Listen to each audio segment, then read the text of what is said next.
services at the Queen's birthday honours.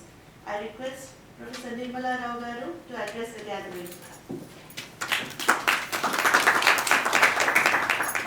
Thank you very much.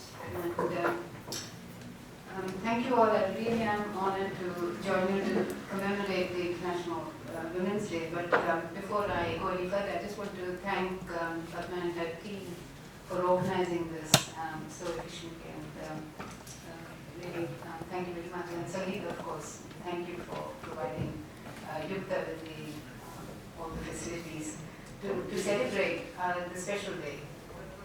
And it's heartening to see several men here who are joining us on this occasion.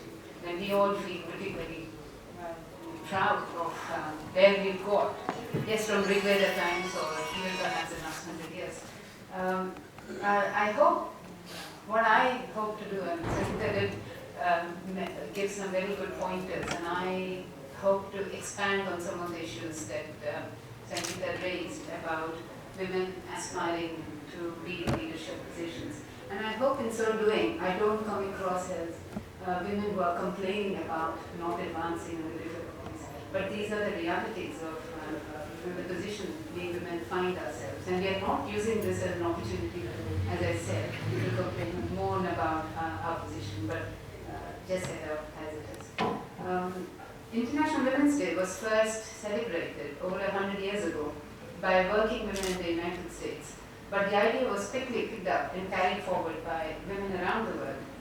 It's a day when women are recognized for their achievements without any regard to divisions, whether national, ethnic, linguistic, cultural, economic, or political.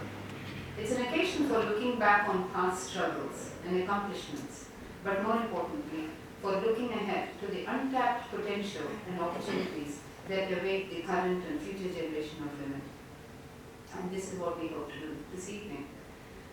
What I would like to do is go back, not to Rigvedic times, but I'd like to go back to 1901 and draw your attention to a book which was published by Sarah Miles Franklin. She was a major Australian writer who wrote her first novel, which was entitled My Brilliant Career. In this novel, an ambitious young woman evades marriage to pursue her career. But the publication of the book caused so much distress and embarrassment to the family and the community that it was soon withdrawn by the publisher in deference to the wishes of the family. It was a sadder but wiser Sarah wrote a sequel, My Career Goes Bump, which in turn was not published for another 40 years until reality. More than 100 years later, we are today still faced with that sort of choice.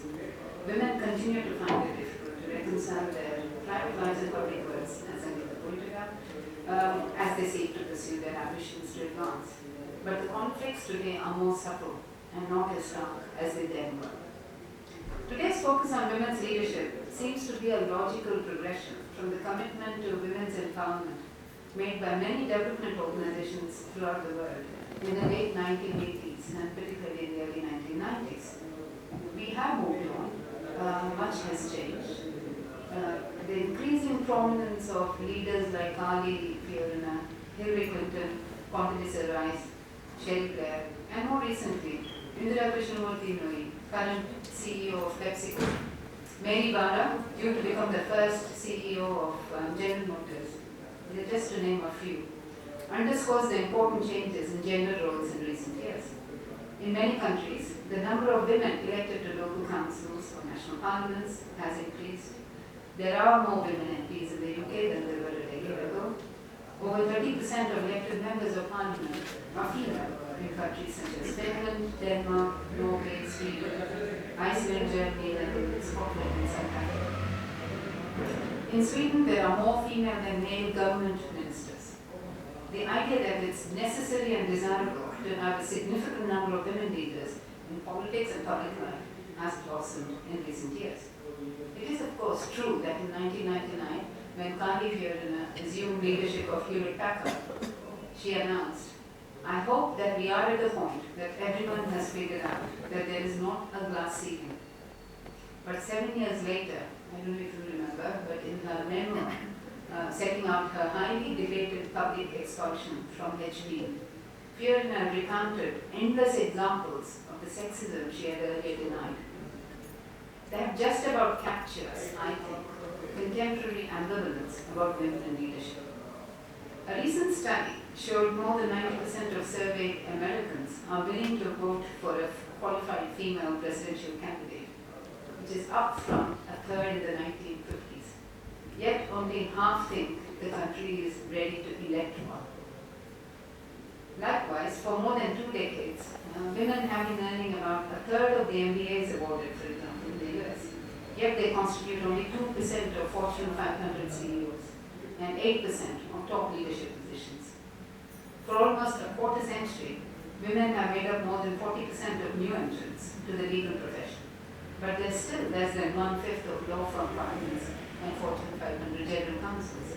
The gap widens for women of color, who account only for 1 to 2% of corporate officers, law firm partners, and general counsels. Although gender quotas for public positions have brought women an increasing share of political leadership, they still lag far behind in corporate and elite professional settings. In Europe, women account for about a third of managerial positions, but only 3% of CEOs. Stereotyped assumptions are often behind decisions not to restructure the political arena to suit women's needs or entrust women with leadership roles, or even to include women. What are termed old boys networks in the English-speaking world are powerful influences on the selection of candidates for local and national politics. These networks exist between men with shared interests and backgrounds, and women are not always prepared to be part of these networks. I can say something about the higher education sector in the UK, which is where my professional experience is rooted. Today, women constitute only 21% of professors in the UK, and of course the minority, professors are around only about 3 to 4%. And only 17% of vice chancellors. 17% of vice chancellors out of 160 universities of all types comprises something like 16 vice chancellors. And of the 16 women vice chancellors, only 2 are in research-intensive universities in Bath and Manchester. The others are all in post-92. Lamenting the low numbers of women vice chancellors in British universities, speakers at the Missing Women in Higher Education Leadership conference at Lancaster University held recently concluded that a large part of the problem was the entrenched notion that men were more natural leaders than women, something exacerbated by the increasing use of generally male-led headhunting firms who report to male-led academic boards.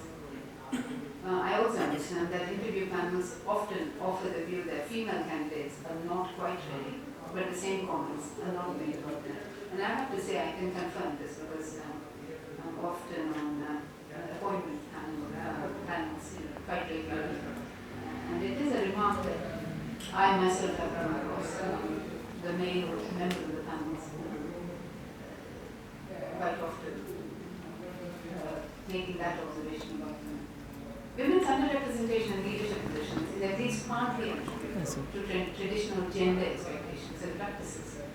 Despite the success of many admirable women, it is still the case that for many in this society, in this culture, women are seen as sentimental, submissive, and docile, where men are seen as independent, adventurous, and strong. And as a result of these expectations, many women experience low self-esteem, see any progression to themselves as involving conflicts with men. A fundamental challenge, of course, to women's leadership arises from the mismatch between the qualities traditionally associated with leaders and those traditionally associated with women. The assertive, authoritative, and dominant behavior that people link with leadership tend not to be viewed as typical or attractive in women. When women achieve in distinctly male arenas, they are seen as competent, but are less well-liked than equally successful men. By the same token, when women performing traditionally male roles are seen as nice, they are liked but not respected. In short, women, unlike men, face trade-offs between competence and likability in traditionally male roles. In leadership contexts, these biases play out on several levels, in the ways that organizations structure leadership paths and positions, in the ways that people perceive women leaders, and in ways that women leaders perceive themselves and what they must do to succeed. At each level, a woman's qualifications for leadership are called into question. Organizations consistently, if unwittingly, communicate that women are more well suited for leadership roles, just as others may view her leadership through a cultural lens distorted by gender bias. So too a woman may have difficulty developing a viable view of herself as a leader. Recent studies, I'm not going to be too academic here, but just pull out a couple of findings, suggest that individuals who are unable to firmly ground their self-identity in the leadership role may be missing a critical requirement for leadership development. In that respect, gender bias presents a significant problem, not only for women, but also for organizations. Women leaders clearly navigate a different social and organizational terrain from their male counterparts, a terrain deeply rooted in cultural ambivalence. Let me just pause for a moment to return to my own trajectory and see in what ways, if I have managed to overcome some of the stereotypes and cultural norms. Determination, commitment, and resilience, I'd say, were crucial. Encouragement and wise mentoring also enabled me to overcome many of the hurdles along the way. The lack of professional role models, of mentors, and of informal networks has clearly been identified as one of the most serious obstacles to women's advancement. I was fortunate to have had important people to guide me, and I hope many young women who are here today will have them too. Nevertheless, as a result of trials and tribulations in my own life, in my own circumstances, I became much more aware of the hurdles women face in progressing and the qualities they need to overcome them. There's a great deal of rich literature in gender studies that point out the importance of such factors as competence, confidence, and self-belief. The problem is that many of us here, many of the women here, we have these qualities, but there are other practical things that we need. For example, accumulating a strong track record. This is partly a matter of qualification and partly a matter of getting the right experience, of getting the right breaks, a foothold in a career. And there are some subtle qualifications too, of fitting the expectations of how a future manager or leader should behave and conduct herself. It's also important sometimes to have the courage to challenge accepted orthodoxies. Getting more women elected or appointed to leadership and decision-making positions is not enough if the systems and political culture are still primarily designed for men. It's not enough to train women as leaders without also working on changing negative attitudes towards women leaders on the part of political parties, the governments, the media, and the public. The working culture and systems of political parties, governments, corporations, whether public or private, need to reflect their change in attitudes. That said, I'll go back to my original point. Success for a leadership position in any field requires us to demonstrate very strong commitment, which often translates into long hours, working, traveling, perhaps overseas, as well as working at home, on the weekends, all of which lead to considerable stress for ourselves and our families. I can recognize that, and I'm sure that some of you can too. This is by no means an exhaustive list, and many of you here will have other things to add. The point is that there's only a limited amount of time in the working day and the working week. I think it's fashionable to speak of the need to achieve a positive work-life balance as something which is seen as creditable when declared by a man, but which evokes horror if silent laughter on the part of a woman. I began by alluding to a book by Sarah Franklin, and I'll finish by referring to another. In a classic study of the movement of women into positions of power in village politics in India, the story is told of a village woman who asked her husband if she could attend training for election to the council. His baffled reply was, "And who will make the chapatis?" I leave you with this question, adopted as the title for that book, as a way of thinking one of the more poignant aspects of how women seeking to advance to leadership positions of any sort manage their private lives in public works. Thank you.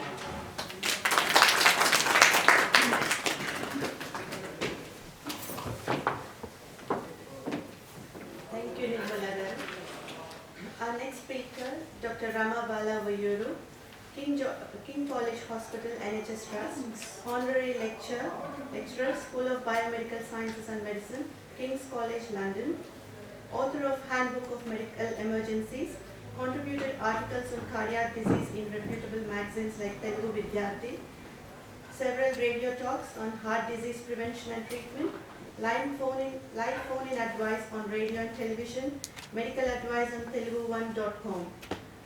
Proud to announce that she is the first woman cardiologist in Andhra Pradesh for adults, first Telugu consultant cardiologist in UK. I now request Dr. Rama Balavuyuru to say a few words. Thank you.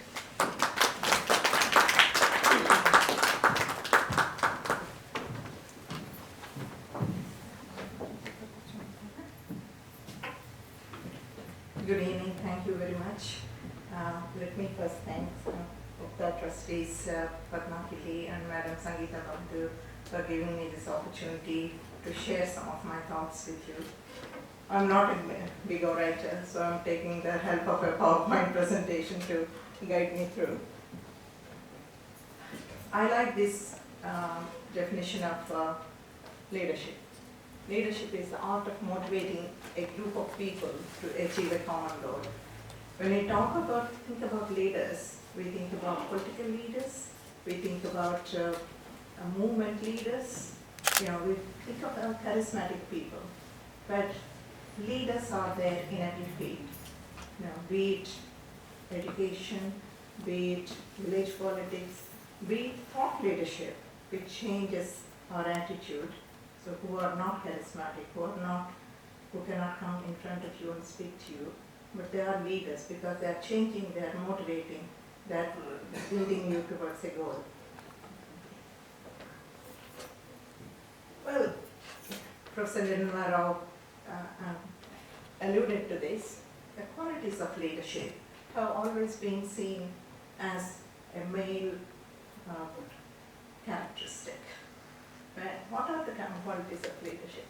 There are intelligence, self-efficacy, adjustment, extroversion, conscientiousness, open to experience.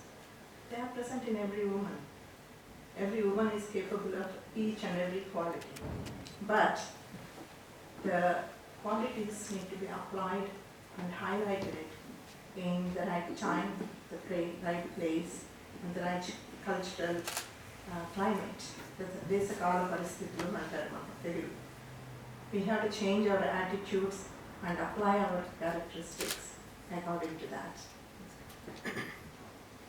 Leadership was always originally seen as leaders are born, they're not trained. And we've laughed at that idea now.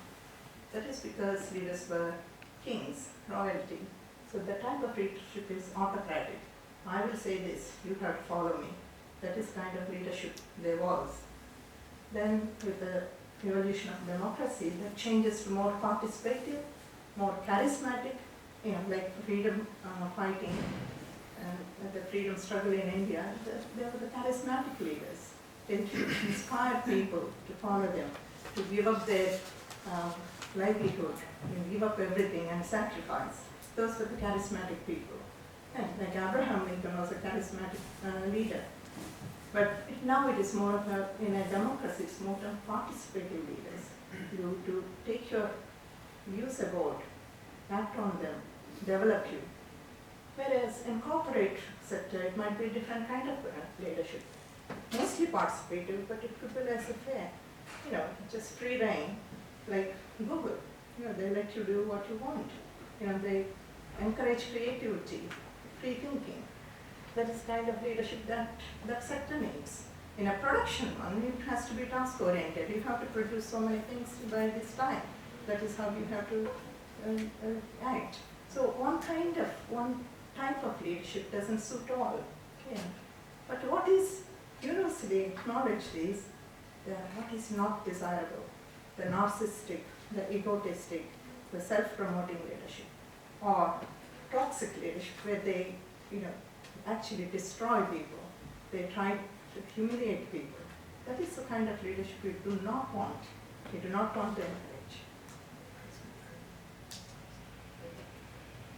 So why focus on leadership for women at all? Okay, women form half of the humanity. And you are not using half of the human resources in the world if you're not developing leaders from women. But we need considerable changes in organization and also changing skills, changing workforces. When I finished school, I wanted to be an engineer. My father, who is quite forward-looking person, laughed at me saying, women are not suited to be engineers. Those days, the only engineers are mechanical, civil, electrical. So he thought, the physical struggle is unnecessary for a woman. I said to him, oh, there are some things called electronics and computers that are evolving, and there are courses in Pilani at that time. And he said, you're a dreamer. And he laughed at me, and I couldn't do engineering. But now, most of the engineers, especially software engineers, are women, because it suits their lifestyle. So the times have changed, the setting has changed, so the career pathways have changed. So particularly the research in healthcare, NHS, shows that women leaders receive less complaints. They listen more to the patients or to the relatives. They are more sympathetic. So these leaders have better for the organization, in developing the organization. And also, recent, I'm sure Professor Nirmala Rao would know that, there should be a critical mass of at least 3 women in any trust board to balance, to achieve the change of work culture that is necessary in this 21st century. The old-fashioned way of managing people, managing organizations is not applicable today. So we need more women in leadership, in management. So really, are men and women different? If you take assertiveness, in a man it's called assertiveness. No, actually, if we ask men, what are your leadership qualities that you have? Men say, I'm assertive, competitive, independent, courageous, masterful, decisive, goal-oriented. If you ask women, they would say, I'm helpful, I'm understanding, I'm open, I'm fair, I'm responsible, I manage conflicts well, I'm assuring. So that is the way they perceive themselves. Next slide, please. Actually, if you look at that, the same quality in a man, which is called assertiveness, is called arrogance in a woman. If they are competitive, woman is pushy, man is competitive. A woman is rebellious if she is independent. She is reckless if she is courageous. And she is called bossy if she is masterful. Same. If she is decisive, she is rash, she is not thinking. She is goal-oriented, she doesn't care about anything else. So it is the perception rather than the qualities that matter. So the perception needs to be changed. The qualities are already there. Next one, please. Again, behavioral differences. So it is not enough for the organization to change or the law to change. We have to change. Our behavior has to change. Our outlook has to change. Men, when they talk, they expect to be heard. Whereas a woman, she hopes to be heard. A man automatically expects to be in charge when he goes someplace, but women ask to be rated to take charge. Whereas men deputize, as I can't do it, they won't say I can't do it. Okay, well, I'll ask him to do it. Whereas women, she instead say no and take on too much. And that is probably what leads to a failure, because if you take on too much. There may be a family crisis. Who is the person to stay home? Always the woman. She will have, somebody else will deal with it, usually the wife. Whereas family crisis, women automatically take the responsibility. Sponsors are essential in any career progression. Mentoring is important. Women get more mentoring even today, but they rarely ever get sponsors. You know, you do award and very much job and nobody says that about a woman. They say, okay, you do this, I will help you, but they won't promote you as into a senior position. Next one. So, women have to be more assertive, not necessarily assertive, develop the qualities and change some attitudes. The path of leadership is managing yourself and managing others, and work smart, and Professor Nehru already said, work-life balance, personal development. So it is not enough to achieve a degree and expect to progress from there on. You have to keep on develop personally and professionally. I won't give you a course on leadership, but I'll just go through what they say in the course. So, first of all, important thing, Professor Sangeeta, Mrs. Sangeeta Bahadur said that, Nirmala Rao said that, believe in yourself. Adopt a can-do approach. I can do this. But assess yourself realistically. Understand your strengths and weaknesses. Don't start thinking, okay, I can swim the English Channel without getting preparation and learning swimming first. You have to realize your limitations. And don't just imitate others. Develop your own style of leadership. Each person is different. Each person dealing with people is different. And again, women work hard, they don't work smart. So when you work hard, you burn yourself because you try to be perfect. You try to please others. That is not what is missing. Do the work well. So be goal-oriented rather than trying to please people. Be courageous, but choose your own battles. Don't fight about little things like, oh, you have given me smaller table or smaller office, or don't get enough light. Choose the battles, and they say you may lose a battle to win the war. So it is a long-term goal you have to keep in mind. So don't try to be a superwoman. You can work hard, but don't try to do everything. Deputize.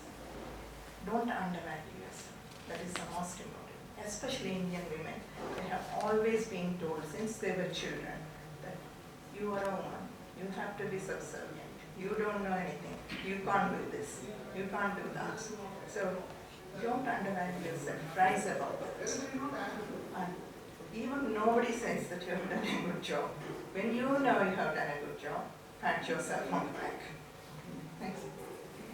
So this is a prayer I remember very well. Give me the courage to change the things I can.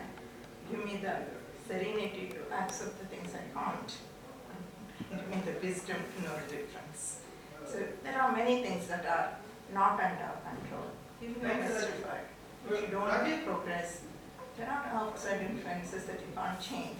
People in last century paved the way for us to be here, be in the positions that we are now. So the success for the womanhood as a whole doesn't come overnight. So there may be so many people who fail along the way to have one person succeed.